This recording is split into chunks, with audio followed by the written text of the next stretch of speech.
Hey guys, welcome back on my YouTube channel. आज के session में हम डिस्कस करेंगे एम्प्लॉय स्टेट इंश्योरेंस एक्ट 1948 में डेफिनेशंस। ठीक है, यानी कि कुछ डेफिनेशंस जो इस एक्ट में दी गई हैं वो आज के इस लेक्चर में हम डिस्कस करने वाले हैं। स्टूडेंट, हमने अपने प्रीवियस लेक्चर से स्टार्ट किया था एम्प्लॉय स्टेट इंश्योरेंस एक्ट 1948, जिसमें हम ऑलरेडी कवर कर चुके हैं about the introduction, objective of this act, scope of this act. ठीक है, तो ये टॉपिक हम ऑलरेडी कवर कर चुके हैं। In today lecture we will cover about the various definition given in this act. So start. First one यहाँ पे है appropriate government. Appropriate government section 2 sub section first. Central government is appropriate government in respect of establishment under the control of central government. ठीक है, तो वो जो establishment central government के control में है वो उनके लिए सेंट्रल गवर्नमेंट एप्रोप्रिएट गवर्नमेंट है।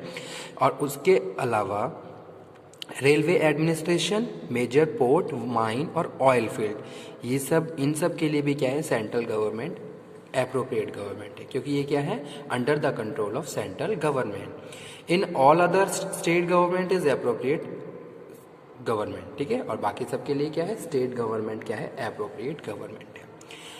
नेक्स्ट डेफिनेशन है contribution. Contribution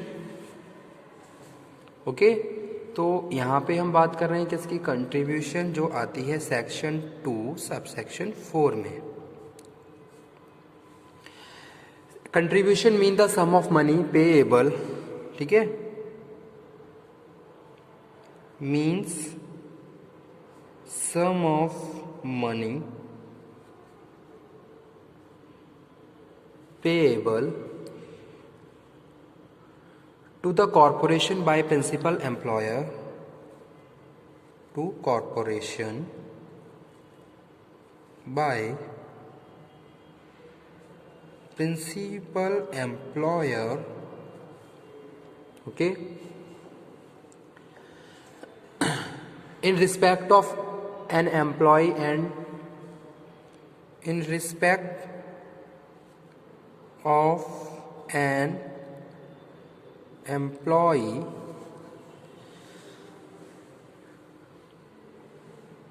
and include any amount payable by the behalf of employee in accordance with the provision of this act। ठीक है, तो उसको हम यहाँ पे क्या बोलते हैं, कंट्रीब्यूशन बोलते हैं। जैसे कि क्या है, एम्प्लॉयर क्या है, कंट्रीब्यूशन कर रहा है in accordance to the employee, और अमाउंट पेएबल बाय और on the behalf of employee in accordance with the provision of this act. तो वो यहाँ पे क्या है, कंट्रीब्यूशन है। यानी कि एक तरीके से क्या है, कंट्रीब्यूशन किया जाता है किसके द्वारा, एस्टेब्लिशमेंट के द्वारा, यानी कि जो भी फैक्ट्री है या ऑर्गेनाइजेशन है उसके द्वारा कंट्रीब्यूशन किया जाता है। ठीक है, जो एम्प्लॉय और एम्प्लॉयर दोनों के बिहाफ पे किया जा रहा है, तो वो चीज़ यहाँ पे हम बात कर रहे हैं। उसके बाद नेक्स्ट जो डेफिनेशन है वो है confinement. Confinement comes under section 2 sub section 3। इससे पहले कन्फाइनमेंट है, हमने इसको बाद में डिस्कस किया है।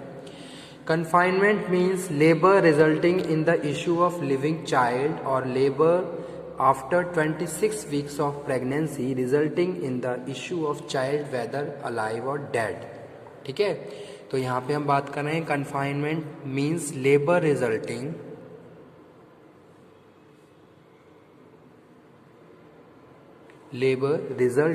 in the issue of living child, in the issue of living child or labor after 26 week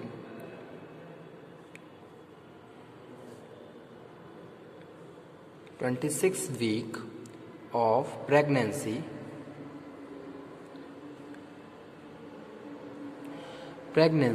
resulting in the issue of child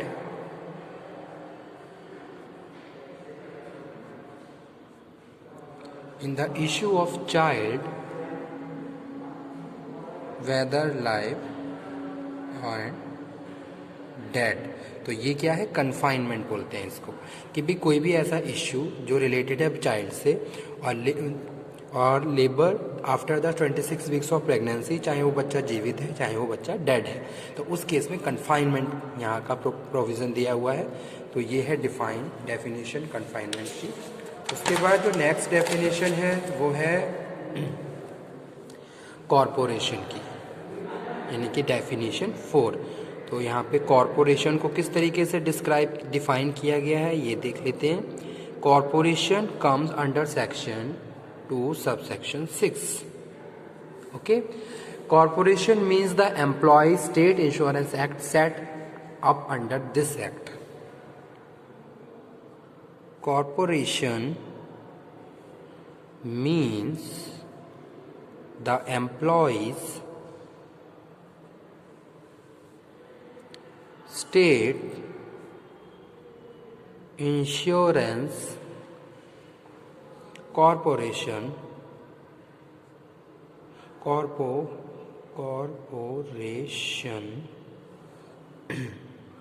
set up under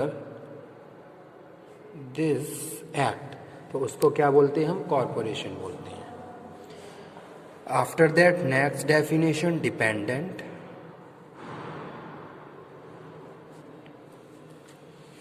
ठीक है, तो डिपेंडेंट को थोड़ा एक्सप्लेन करना पड़ेगा, क्योंकि बताया गया है भी कौन कौन डिपेंडेंट हो सकते हैं। डिपेंडेंट जो डेफिनेशन है comes under section 2 subsection 6A। Dependent means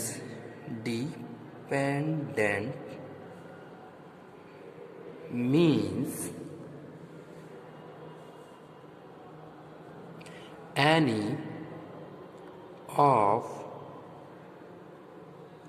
following. Dependent means any of the following: relatives of deceased insured,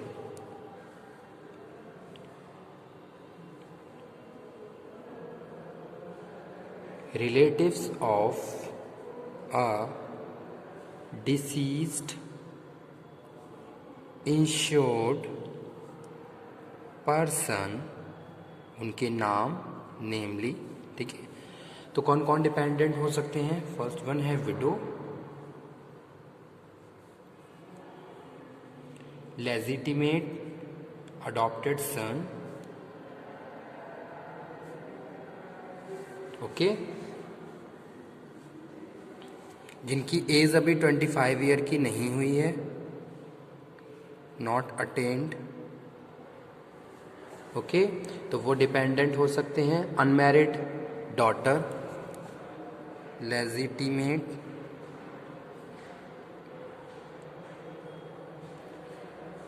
unmarried daughter वो हो सकती है। ठीक है, सेकंड हम बात कर रहे हैं विडोव्ड मदर, ये डिपेंडेंट हो सकती हैं। थर्ड हम यहाँ पे बात कर रहे हैं किसकी,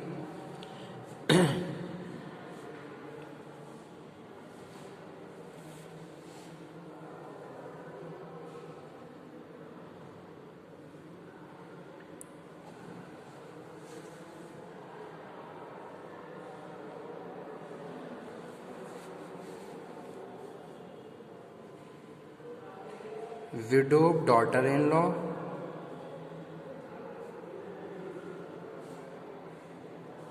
fourth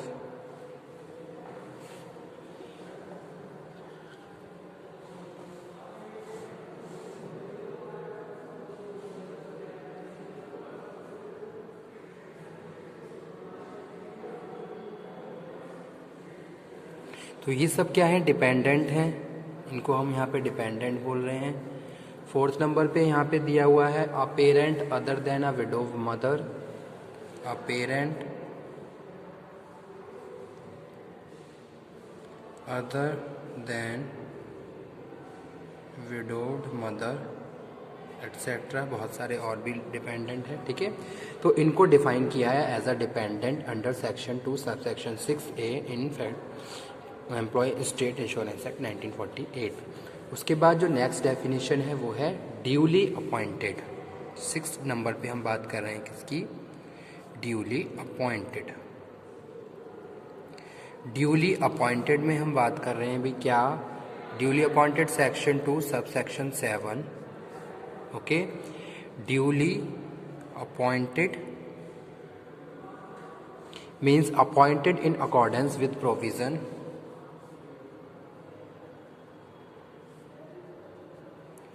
appointed with accordance this provision accordance with this provision this act with the rules and regulation made thereunder with rules and regulation thereunder। ठीक है, तो वो हम ड्यूली अपॉइंटेड बोल रहे हैं इसमें। उसके बाद जो नेक्स्ट डेफिनेशन है स्टूडेंट, इसमें हम बात कर रहे हैं किसकी? एम्प्लॉयमेंट इंजरी की।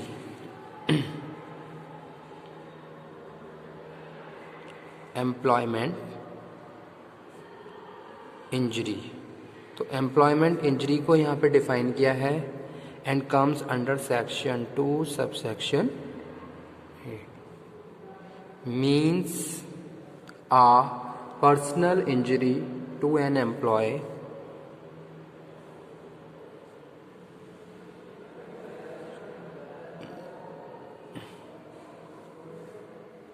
to an employee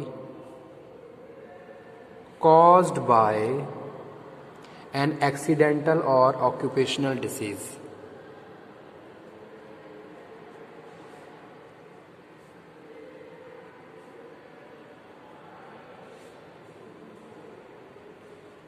occupational and accidental or occupational disease arising out and course of his employment।